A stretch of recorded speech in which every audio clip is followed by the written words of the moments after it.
Welcome, everyone. It's great to have you with us this evening.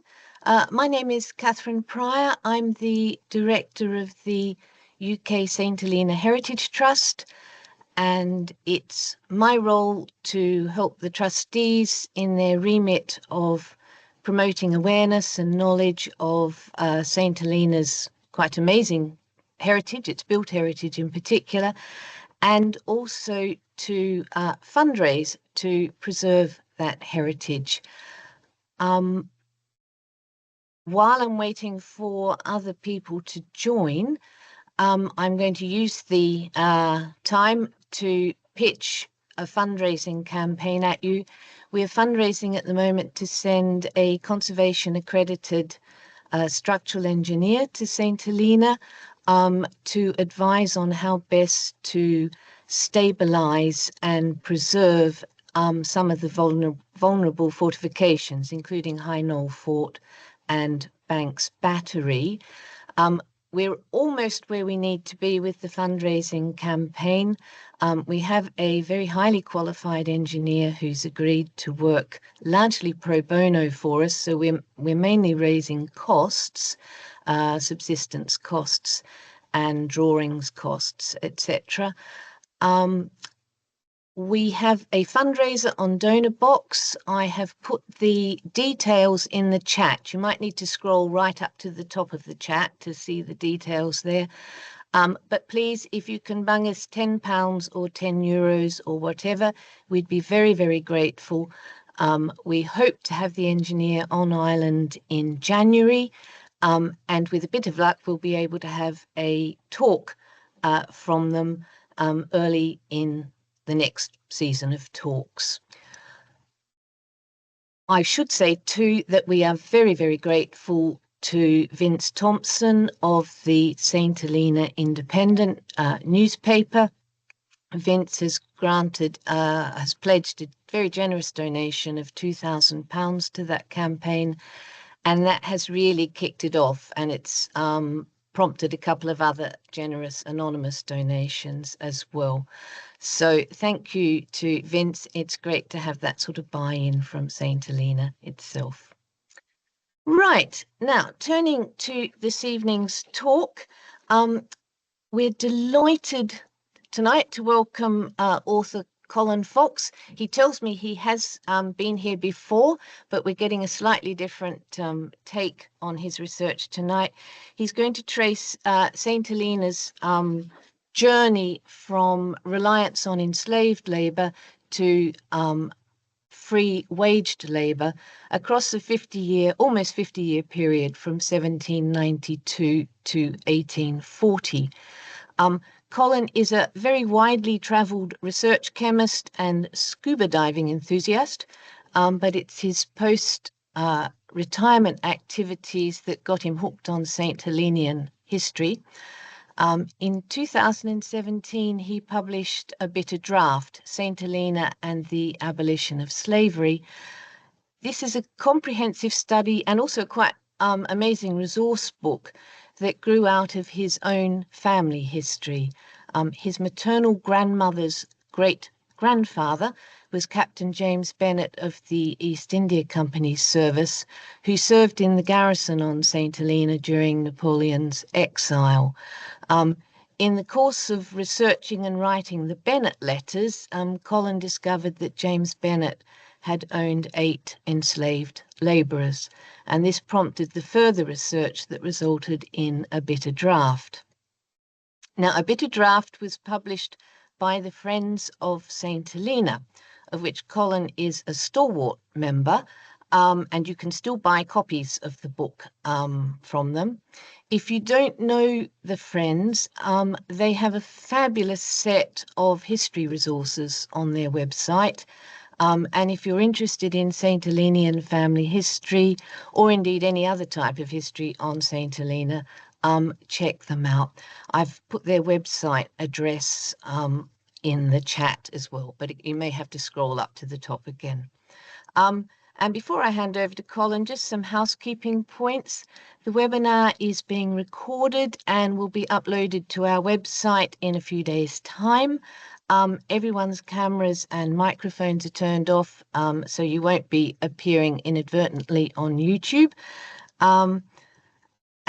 But you're very welcome to ask questions at the end via the chat or the Q&A facilities. We'll try to leave 10 minutes at the end for questions. Please note too that, of course, this topic is quite a painful one and that it may include information that some people find distressing. And with that, I will hand over to Colin. Thank you very much.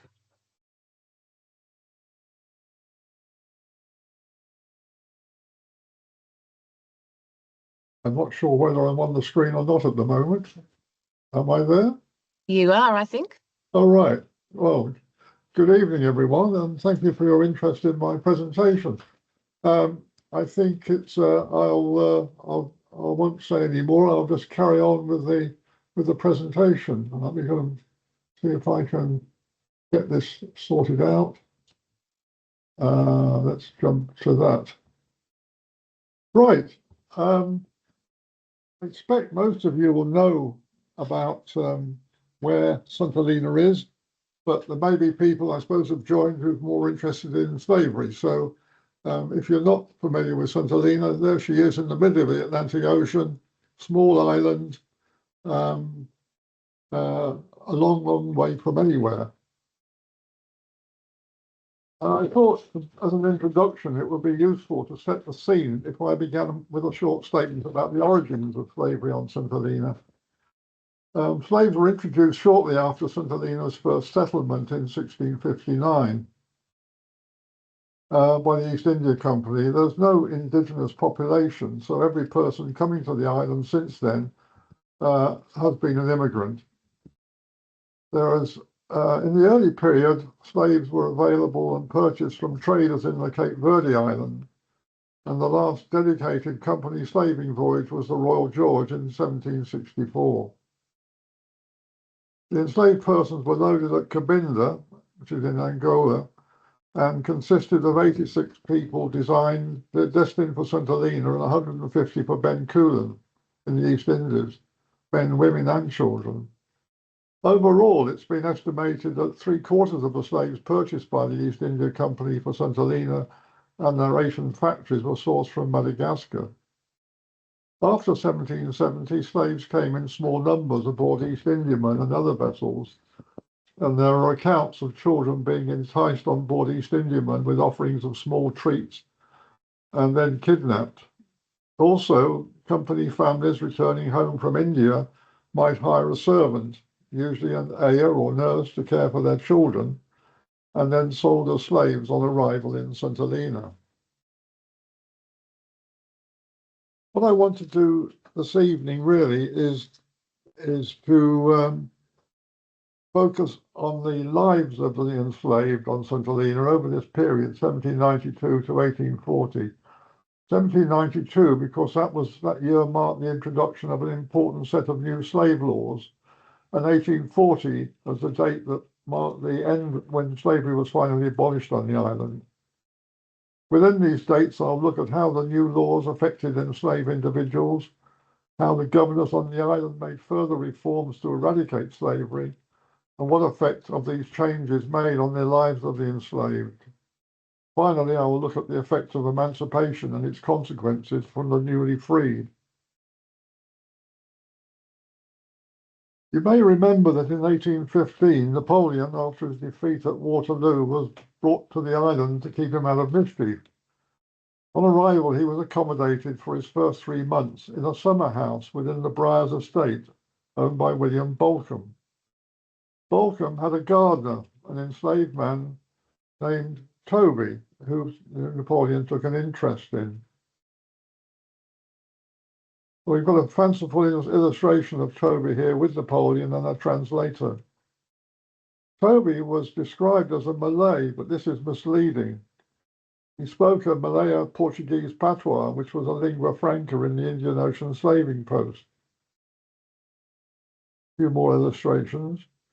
He'd been born free in Mozambique in 1755, but was later captured by Portuguese slave traders. From there, he was taken to Bombay, now Mumbai, and purchased as a servant by a military officer, Captain James Tippett. Tippett was posted to St Helena, and Toby, now aged 15 years, came with him. After Tippett left, Toby was bought and sold several times before being purchased by William Bolton. A little while back, the St Helena Napoleonic Heritage Organization acquired the ruins of the cottage where Toby and other slaves would have lived. It has been restored and eventually will be furnished as it would have been in Toby's time. As I understand it, it will be used to illustrate to visitors what slave life was like on the island during this period. Whilst Napoleon was staying at the Briars, he asked Toby how he had come to the island and was told that he'd been brought there illegally. Napoleon raised the matter with Brigadier General George Bingham, the second in command on St Helena and in charge of the troops stationed there. This resulted in an inquiry, and a further 61 enslaved persons made the same claim. All but 4 had their claim rejected, mostly through lack of any documentary proof, although how they expected these individuals to have the paperwork is not really clear. 8 were referred to the East India Company court as they'd been to England, and I'll mention a bit more about that later. And 29 slaves mentioned their country of origin. This map shows these locations, mostly India, but also other places around the Indian Ocean rim. Notably, one came from the West Indies, Barbados, I believe. But taking Toby's story as an example is, of course, not certain that being put aboard a ship in India could be indicative of ethnic origin.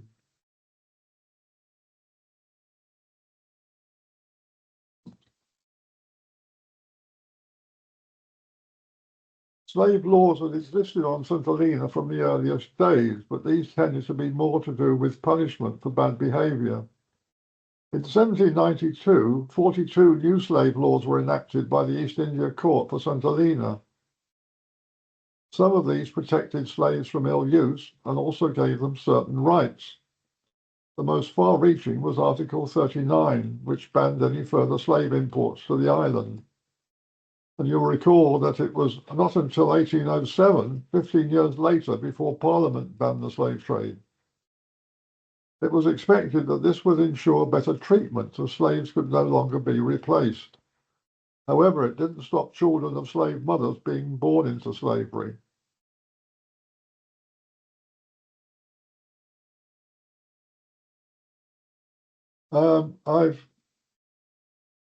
I've picked out a few of these laws as there are court cases where we actually hear the enslaved person's voices.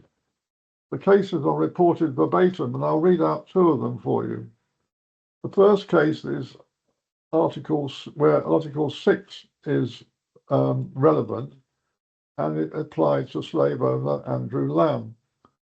That was slaves to be redressed by justice. In 1792, Andrew, a slave, brought a case against his master for not supplying sufficient food. In giving evidence, he said that the yams they received were scrunchy and hard eatable, and we get what is dug for the hogs and poultry. The good yams is dug for the family. Asked whether they ever got meat or fish, he replied, generally they either get meat or fish, but when the fish are scarce, they get the broth the meat is boiled in, along with a yam and a little fish. Tom, another slave, stated, when they do get meat, it is so thin a size that you can see through it like glass.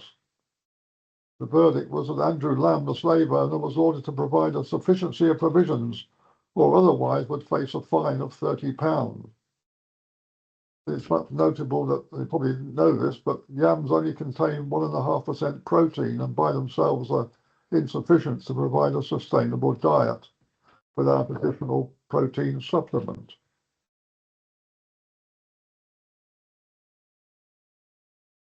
The next case took place in 1818 and involved Captain Wright and his slave Lucy. I've got no pictures of either of them, but the three shown here were involved in the proceedings. Thomas Brooke was secretary to the council on the island. He was also the historian as well, who wrote a book about the history of the island. And he was, to an extent, sympathetic to the old hardline slave owners. In contrast, George Bingham, the one in the centre, was a passionate and vehement reformist, as was Hudson Lowe, the governor up to a point. Captain Wright was, as will be seen, the baddie in this episode.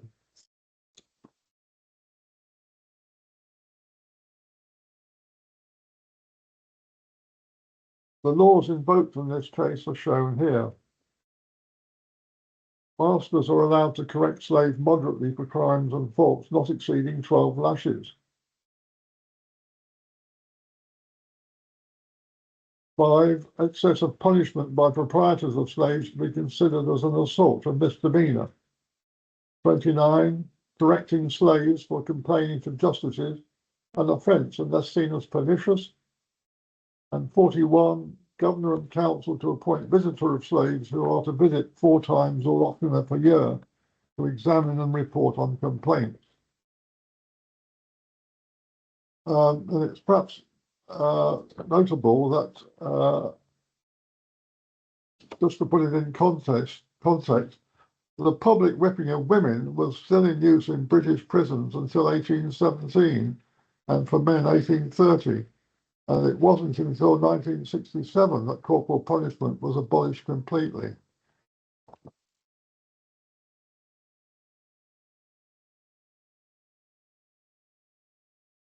Not a very pleasant picture. Captain Robert Wright of the St Helena Infantry Regiment was a contentious figure. Earlier in his career, he'd been tried and acquitted for killing a fellow officer in a duel.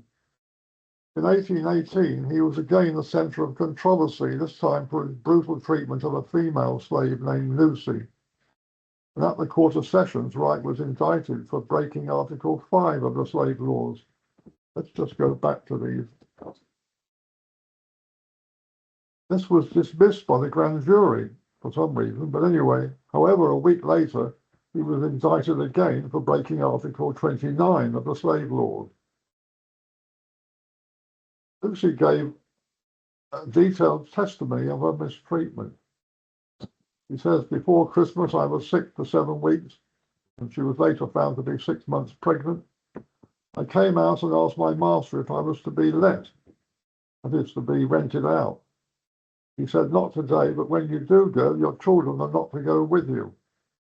He seized me by the arm and pulled me through the passage into my mistress's room, where he beat me. He struck me once behind the ears, which made me stagger. I came away and went to Sir George Bingham and made my complaints for Article 5 and excess punishment. I asked him for a note to my master, and he replied there was no occasion for it. I returned home. My master asked where I'd been, and I told him. He replied, "Oh, General Bingham, you." And my master came in and he took me out, tied me up and flogged me, saying, "I'll tie you up as the soldiers are tied." The Saturday following, he said to me, "You brute, take this 5-gallon keg, which would weigh 50 pounds, and bring it full of water. If you do not, I'll make Joe tie you up and flog you." I told him I was not well enough to bring it full, and I bought 5 decanters of water. I told one of the servants I'd brought the water and made a second complaint to General Bingham. And the master asked me again where I had been, and I told him, and then he told Joe, another slave, to take my gown off. I did not immediately, but he took out his knife and said he would cut it off. So I told him I'd take it off. He tied me up and flogged me. This was Joe. He gave me 12 lashes, and my master giving him the time by his watch. In other words, he counted down between each lash just to rub it in. Then I was ill. No one attended me besides a man with whom I cohabit. Wright defended his actions as lawful discipline, Article 3, as Lucy was lazy and stubborn, and that there was no documentary proof that Lucy had lodged a formal complaint. And on that basis, the jury, composed entirely of local men and slaveholders, found him not guilty of breaking Article 29. The verdict provoked outrage from Bingham, and he wrote to the directors of the company stating, "And another point from which the circumstances of the time requires revision and amendment is the whipping of women. I have stigmatized it with the appellation of coward, an individual who has done it. I avow it, I justify it, I am borne out in the opinion I have expressed by the best writers, both ancient and modern, who have branded with the epithet, man who lifts his hand against a woman, save in the way of kindness, is a wretch who 'twere gross flattery to call him a coward, and called for immediate legal reform." His minute to the East India Company also exposed a long-standing failure in the island's administration, including the non-enforcement of the 1792 Visitor of Slaves Clause, which he had required regular official inspection of slave conditions. Further reports revealed that Wright had falsely claimed the governor had authorized corporal punishment of slaves, saying that the governor told him if a servant went away not to take them to a magistrate, but to tie them up and give them a dozen and lay it well into them. This was witnessed by 4 people. He was summoned again before the bench, and he declined to testify under oath that this statement was false. And actually saying this about the Hudson Lowe, putting these words in Hudson Lowe's mouth was rather a very silly thing to do, and I must feel he must have been drunk when he said it. But anyway, he was sentenced to be formally admonished in front of his slaves for contempt and cruelty. And Hudson Lowe subsequently recommended Lucy and her children be purchased by the government for their protection, and that Wright's pension be reviewed. And the East India Company ultimately reduced his pay to 6 shillings and 6pence a day. The question remains, in my mind, why Bingham didn't give Lucy a note to confirm she had been to see him to complain. I was just wondering whether Bingham was allowing Lucy to act as a stalking horse so as to give him the opportunity of raising the matter with the company. We will never know that. Just going back, that treadmill, by the way, was an alternative punishment later introduced instead of whipping. In 1818, the same year, the much maligned Hudson Lowe brought in a law that was the first step in ending slavery on the island. Christmas Day 1818 was set as a date after which children born of slave women would be free. And he copied Sir Alexander Johnston, President of His Majesty's Council in Ceylon, who had enacted the same law from the 13th of August 1816. However, there was a small print. If a slave mother was sold, her free child over the age of 4 years could stay with the slave owner. If a slave mother was freed, the owner had the choice of keeping the child or letting it go with the mother. And the freed children would have to act as indentured servants or apprentices to ensure they were able to earn money as adults. Toby lived in a hut, but what of the other slaves? Well, company slaves were housed in barrack-type accommodation in Jamestown and at Plantation House. Plantation House is the governor's house. These were known as black squares. Privately owned slaves might live in their owner's house or outbuildings, or if married or cohabiting, could live in the town and away from their owners. Company-owned slaves were used as servants and worked on the company farms. From about 1800, the policy was against slave ownership, and the number of company-owned slaves was gradually reduced. Privately owned slaves were regarded as property and counted with farm animals, and property was sacrosanct at this period and outside the company's control. In 1823, a new governor came to the island, General Alexander Walker. He was there for 5 years. Walker was a very active man. He encouraged farming by initiating an agricultural and horticultural society.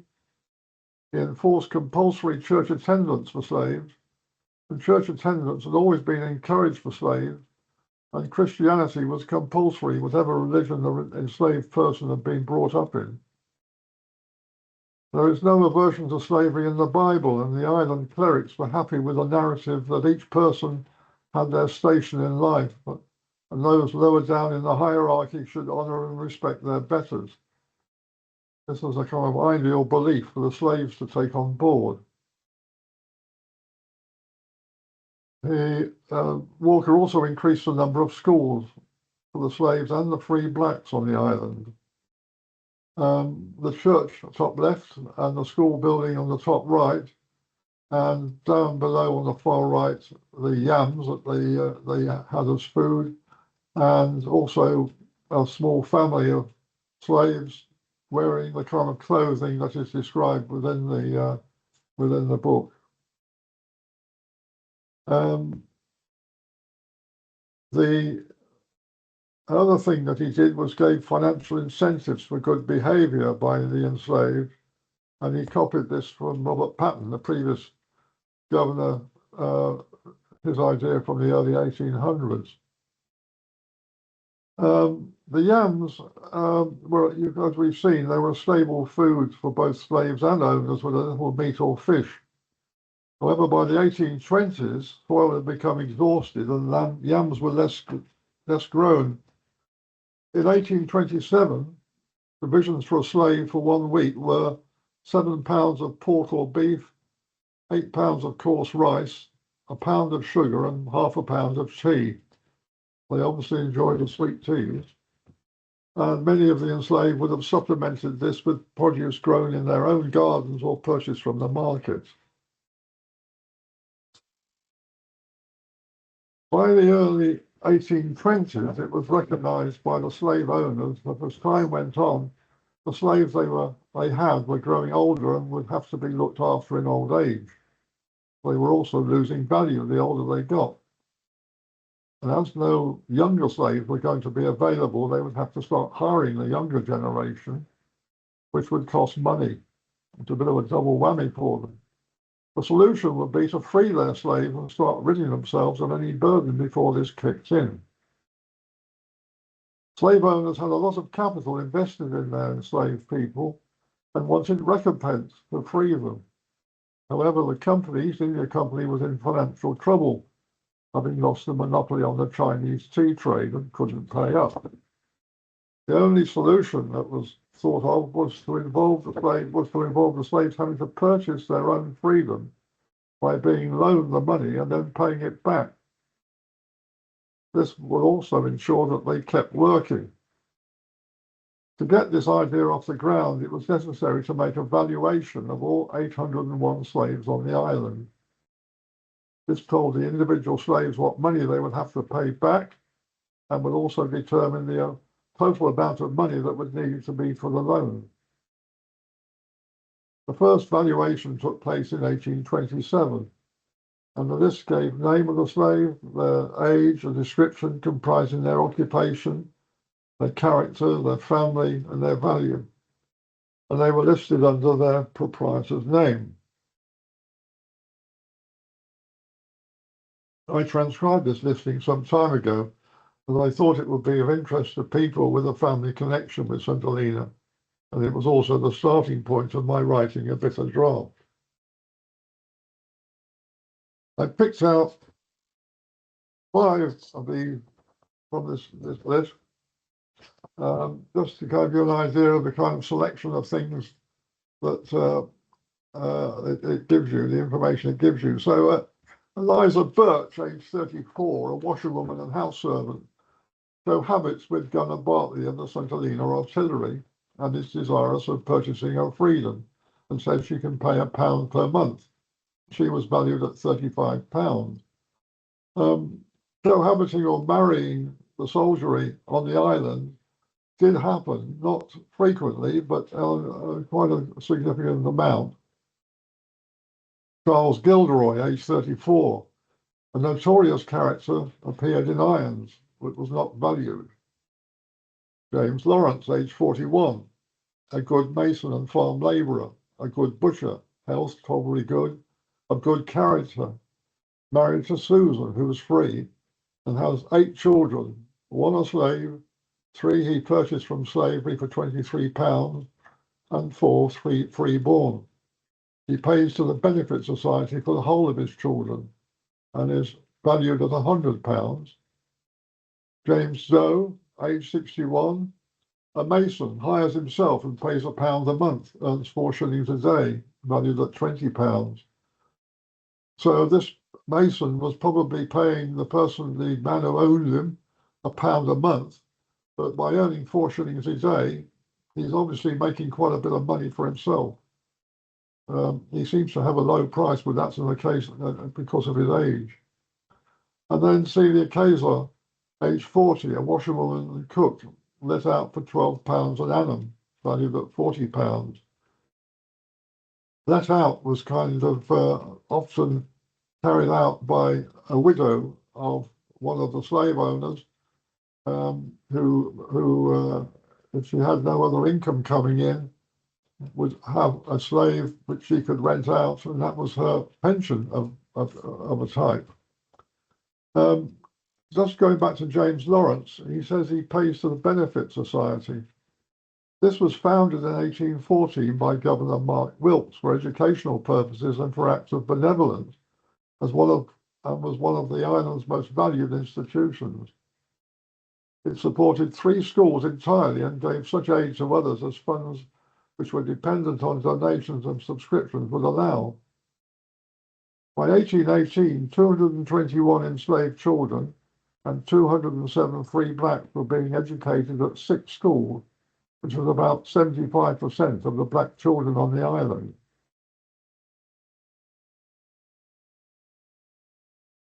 Slave occupation, what were they doing, these enslaved people?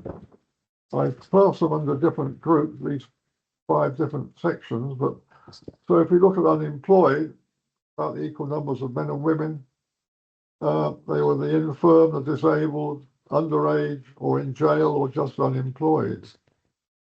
The domestics, mainly women, cooks, domestic servants, needlewomen, nurses, and washerwomen. I think the men were probably cooks mostly. Outside domestic, the younger boys, I think, probably, mostly, employed in gardens, running errands, working as a groom or in the dairy or as a poulterer, looking after the chickens. Farm workers, all men virtually. Carterers, farm labourers, marketmen, ploughmen, shepherds and stockmen. And tradesmen, all men. Butchers, coopers, carpenters, fishermen, painters, masons, plasterers, shoemakers, tailors and thatchers. Those were those kind of skills could earn their masters, if you like, their considerable amounts of money. Age distribution. What I've done is looked at the St Helena enslaved people and England in 1821, which was the only information I could find. But you can see there's not a huge difference. I think the England in 1821 probably have the edge. The ones at the left-hand side, the 0 to 9-year-olds, of course, would all have been free because from 1818 they would have been born free. But I took the numbers from the mothers stating how many free children they'd got. The number of males aged 10 to 19 would have been born during Napoleon's time. And it was a time when a great number of extra troops were brought to the island. Perhaps they had a field day without involving marching for one.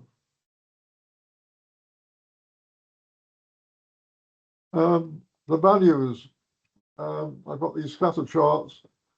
You can see the range of prices being asked for different slaves.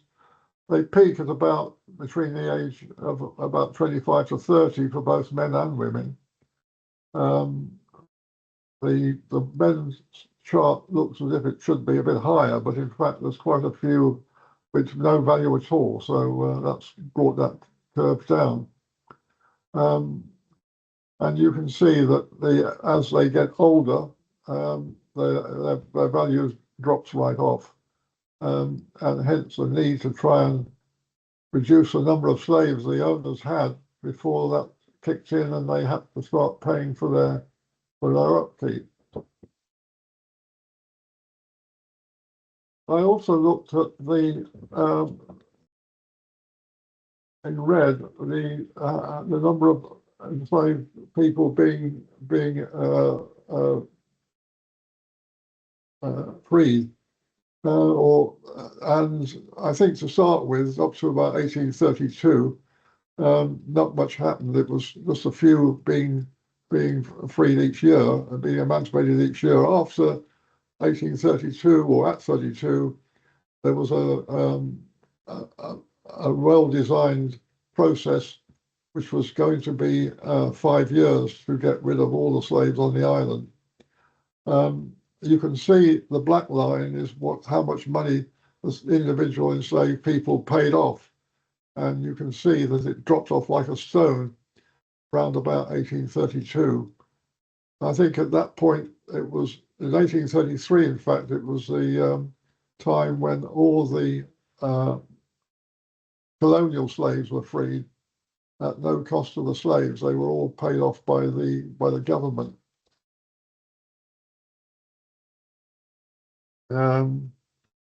The amount of loans that was given to the slaves were 33,300, of which only about 10% was paid off.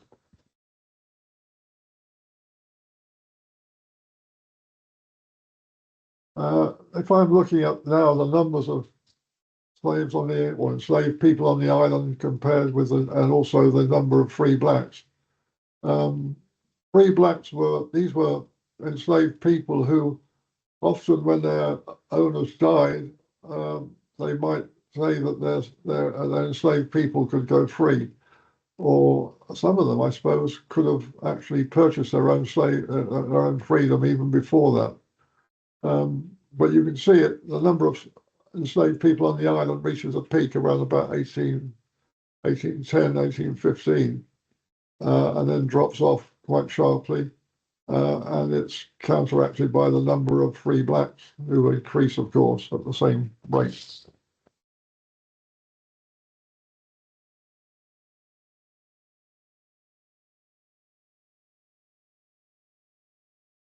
Um,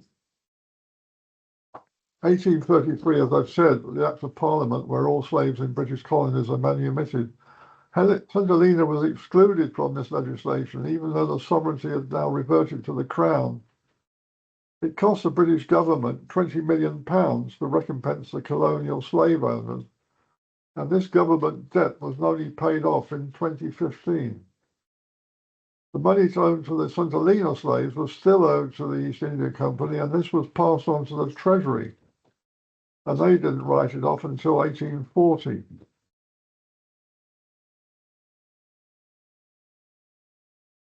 After St Helena was taken over by the Crown, the company's military was disbanded and many salaries for those in the administration were cut. For the freed slave on St Helena, it was desperate times. Money on the island was in short supply, so it was difficult to find work. Wages were depressed, and many women could only support themselves by prostitution. Many ex-slaves emigrated to South Africa, and pleas were made to the island from the island government to the Treasury to write off the outstanding loans. But as I said, that didn't happen until 1840. This was the kind of information that the government on the island sent back to the Treasury. Cannot earn more than will support her. A common prostitute could not afford to pay more, has a family to maintain. They were pretty cold-hearted people, these people in the Treasury, I think. The ordinance for the abolition of slavery on the island eventually happened on the 27th of May, 1839. And a publication at that time is interesting, where the term white and coloured was scratched out, and now it's just being measured by those under the age of 20 and those over the age of 20.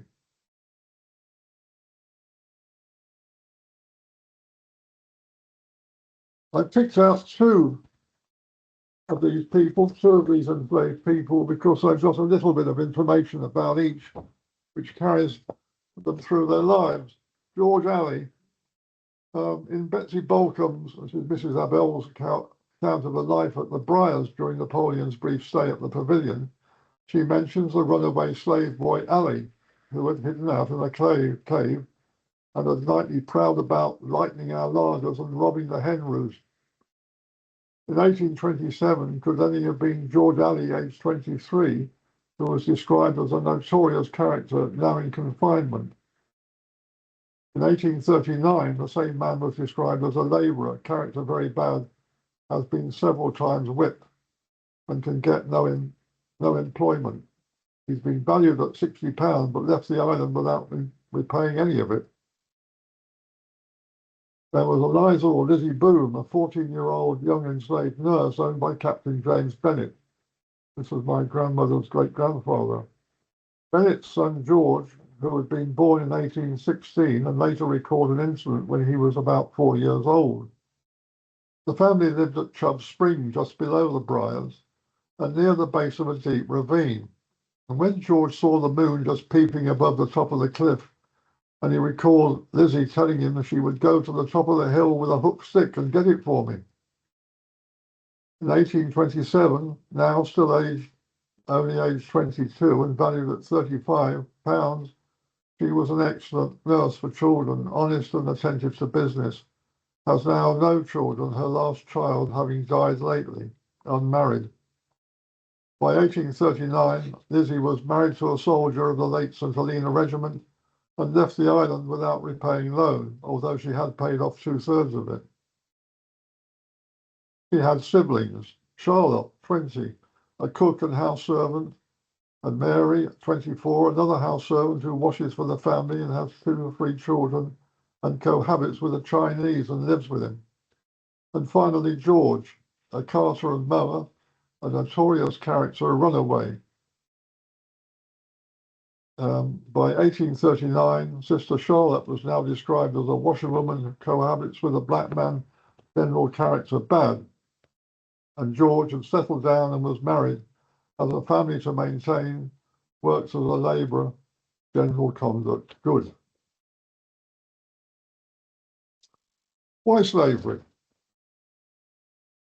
In 1776, the economist Adam Smith wrote, "The experience of all ages and nations, I believe, demonstrates that the work done by slaves, though it appears to cost only their maintenance, is in the end the dearest of any. A person who can acquire no property and have no other interest can have no other interest but to eat as much and labour as little as possible." In 1808, Thomas Brooke, the St Helena councillor and historian, echoed the same sentiment in his history. And the point was hammered home by the commissioners of inquiry who came to the island in 1834 at the time of its physical takeover by the Crown. We hold that the introduction of the African population has been the greatest error committed in the economy of the island. It's been claimed by apologists that slavery on St Helena was milder and existed in a less brutal form than that practiced in the West Indies and America. But Lawrence Sterne, 1730 to 1768, wrote, "Disguise thyself as thou wilt, still slavery, said I. Still thou art a bitter draught, and though thousands in all ages have been made to drink of thee, thou art no less bitter on that account." I'll leave you with one last question to ponder. Who should I or you admire the most? The man who refuses to submit to being a slave, runs away and suffers a lifetime of punishment, or the one who works hard, earns money to support his family, educates his children, and ultimately buys their freedom? It's a question I've never been able to answer. Just as a little bit extra about what happened after this. In 1840, the economy on the island picked up. Slavery in Britain and the colonies had been abolished, but not in other countries. A Royal Navy anti-slavery squadron, together with a Vice Admiralty Court, was set up on the island. The squadron searched the Atlantic for ships either set up for slavers or carrying slaves, and brought them to the island for adjudication. The enslaved were freed and, where possible, brought back to health. The vessels were broken up, but this is a different story. I think that's it. Thank you. Thank you, Colin. That was fascinating, very moving, and just so much information there. Very interesting to see how in such a small society we can actually recover so many details about individual lives.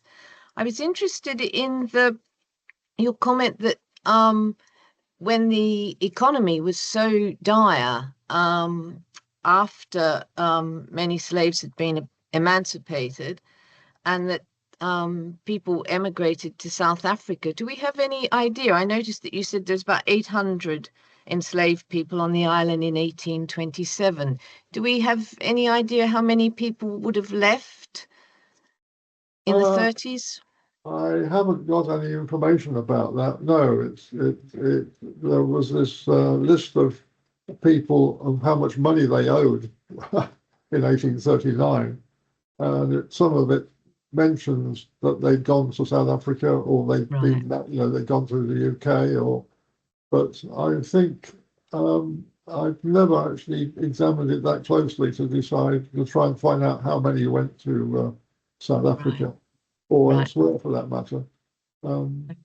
It's also an interesting statistic where you showed that the peak in enslaved laborers was in about 1810 in the number, and yet the importation of new captives had been banned in 1792. So it's almost become a homegrown population of enslaved by that stage. Yes, it was only the ones. In fact, I think you can almost track back to the last enslaved person brought to the island, because there was one. I noticed, I should have written it down somewhere, that his age meant that he must have been born in 1792. He must have been brought as a almost in the womb, I would have thought, on a right. So he would be the very last enslaved person brought to the island. Okay. But no, it was there's quite an interesting list made out in 1860 with these ones that claimed that they were brought to the islands illegally, and it describes how they actually got to the island, some of them, and a lot of them is they were just picked up by ships going to these ports in India or the East Indies, and as I said, enticed aboard, and ended up being brought to the island as slaves. I mean, it was horrible, really, because they were quite young children, probably no more than 9 or 10. It's just naked kidnapping. Yeah. I think also the horrific, it was, I mean, there's a lot that's horrific, but the detail of the fact that people who hired a nanny in India and then might just abandon them in St Helena and sell them into slavery is... Yeah, because if they got to England, then because England didn't recognise slavery at that time, they were free people and therefore would have to have been given passage money back. And in fact, there were cases of, I think, one particular woman who did drop an AR off in St Helena, and later went back, or I think came on a second voyage, and they grabbed her and said, you've left this person here, you've got to pay for a passage home. And I think it was a bit of a shock to her to find that they caught up with her. on that respect. Okay. The chat is open for questions. If anyone would like to ask questions, Colin, as you will have gathered, is a mine of information, and I think we've just sort of barely scraped the surface. So please, please put any questions that you might have in the chat. The Q&A is there as well. I'll try and keep an eye on both, but chat's probably the easiest one. I just wanted to comment on the documentation that Colin has included in his book. It's he's transcribed all of the valuation documents that he could find, the whenever they had the loan documents, so that there's an extraordinary amount of family history in those records in the book. So his book really works as I said, it's a source book as well as a summary of how St Helena went from slavery to abolition.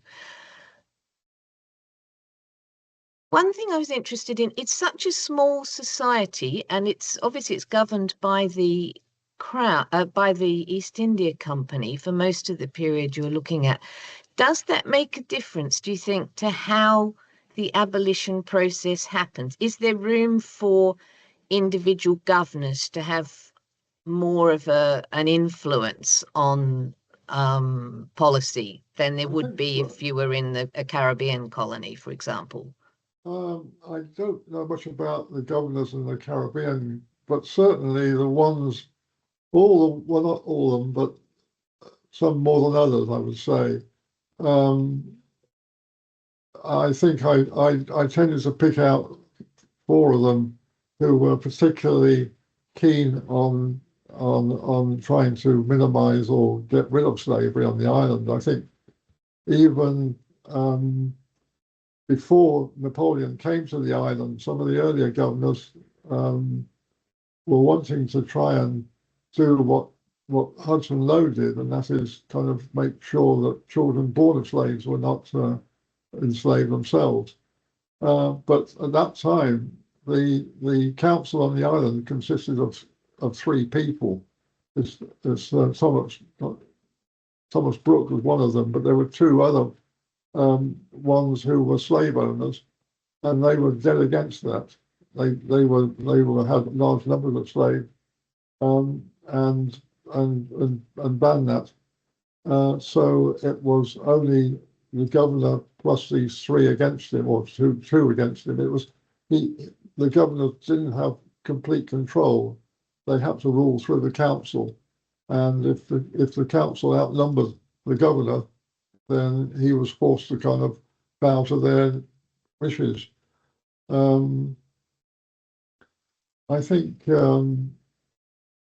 just going back to the list of what I found, what I tried to do, because I thought in 1827 they made this list. They did a second list later on, actually, and also they made a list of those on the island who how much money they'd paid off of their loan. This was in 1839, and I thought I could match the 2 together to see.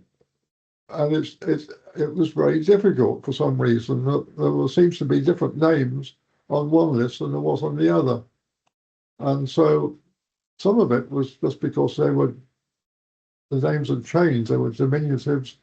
Sometimes you get kind of like Elizabeth and Lizzie, and you get all different types of diminutive used in different lists, and some, it seems to me, must have had their names changed when they moved to a different owner, which and I don't know how often that happened, but certainly it must have happened occasionally. Which, because it seems very strange, you'd have thought that the 1827 list should match the 1839 list. But I only managed to compare are probably, I don't know, probably half of it or maybe a few more than half of it. So there's different names on the 1839 list and the 1827 list, which a bit odd. Well, the transcription that you have done is, Tracy has commented that she would like to say a huge thank you to you for transcribing and making this information available, as she's managed to trace her family tree back to a number of people listed in the 1827 inventory. So to me, I mean, I think family history is just a fascinating way into broader themes in history. And it's a great way to help you understand the bigger picture. Kathy has said that her DNA says her maternal line is from Madagascar. So she's interested in any info from islands around that area. One of the things I noticed with the Madagascan story, which is very interesting, is the East India Company policed the traffic of it had a monopoly on English traffic going past the Cape of Good Hope, going east. Right. And every now and then you get, in the early days, in the 17th century, you get English slaving ships that go around to Madagascar. And then they try and sneak past St Helena without letting the East India Company know that they have been in their territory. Now, what happens is these slaving ships are often in trouble and they need water or they need assistance at St Helena. And in the early East India Company records, you see the council, the governor's council, wrestling with what should we do with this ship. Theoretically, we're not allowed to help it, but we know that people on board are in dire need. So the Madagascan connection, I think, with St Helena is a very, very strong one, which goes back quite early. Yeah. Oh yeah. Well, the anti-slavery patrols, I know I mentioned that they came after 1840, or that's 1840. In fact, they started in 1807, although at that time they were based in Liberia, in Freetown, Liberia. They only moved to St Helena, I think, because it was seen as a more healthy spot. But so, yes, there had been anti-slavery patrols going through that whole period, 1807. So I guess before that, then, yes, slave ships coming from Madagascar, presumably going to the West Indies and America. Yes. That would have been one awful long journey, wouldn't it? Yeah. So this is the instances that I'm thinking about are sort of in the 1670s, 80s, 90s. Oh, yes, yeah. Donald has commented, excellent talk. It's interesting that some enslaved persons had the strength to approach officialdom about their treatment. Also, that administrators were not always hostile to them. Did the enslaved people pick up on the winds of change? I'm sure they did. I think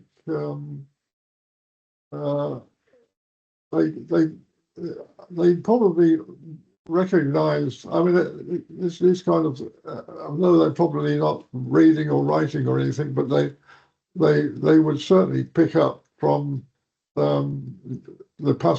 people coming to the island. A lot of them would be quite rich and well-known, rich people because they're coming from India or places like that. And they would be eager for news. And I think newspapers and things were obviously coming to the island. And that information would be kind of spread around about what was happening with the anti-slavery movements in Britain at that time. There was a kind of parliamentary debate around about the 1790s that wanted to abolish the slave trade altogether, but that was not voted through in Parliament until 1807. But the attempts to try and do that was still circulating with large groups of reforming type of people in Parliament and elsewhere, quite senior people. And I'm sure that kind of feeling against slavery amongst the more educated classes was quite happening and would have got through to the people on the island, including all the enslaved people. So I'm sure they would. And of course, you know,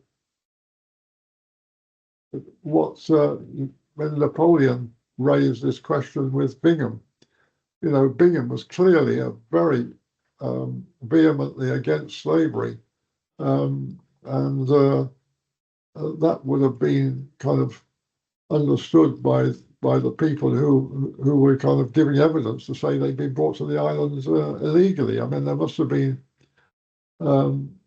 quite a lot of talk amongst the enslaved about what was going on at that time.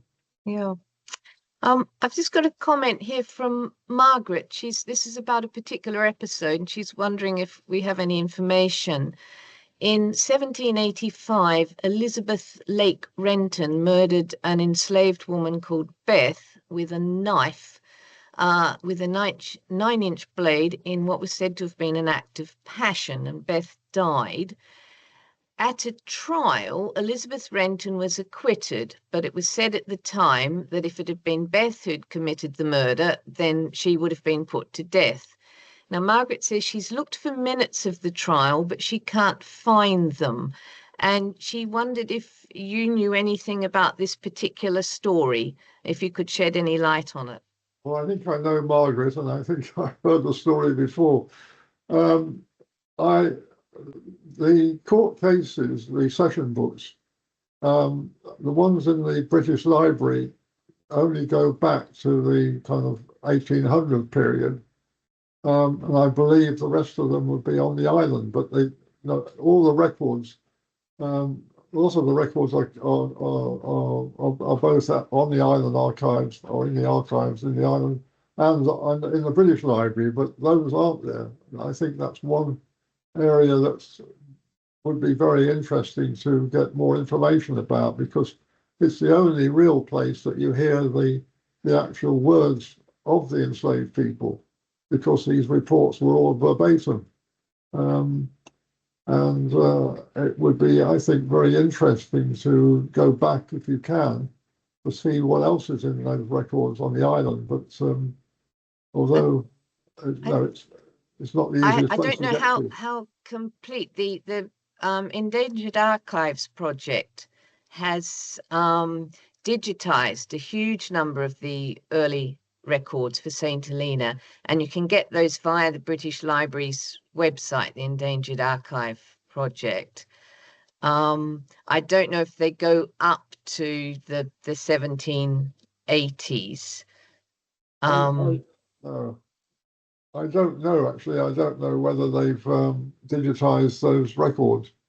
Whenever it's been mentioned, I've always asked that should be a priority, really, because it's they do contain quite a lot of information about the legal side on the island at that time, and what kind of punishments were being dealt out, and whether I'm just going to comment that Helena from the National Trust, the St Helena National Trust, says that the Endangered Archives project goes up to 1834.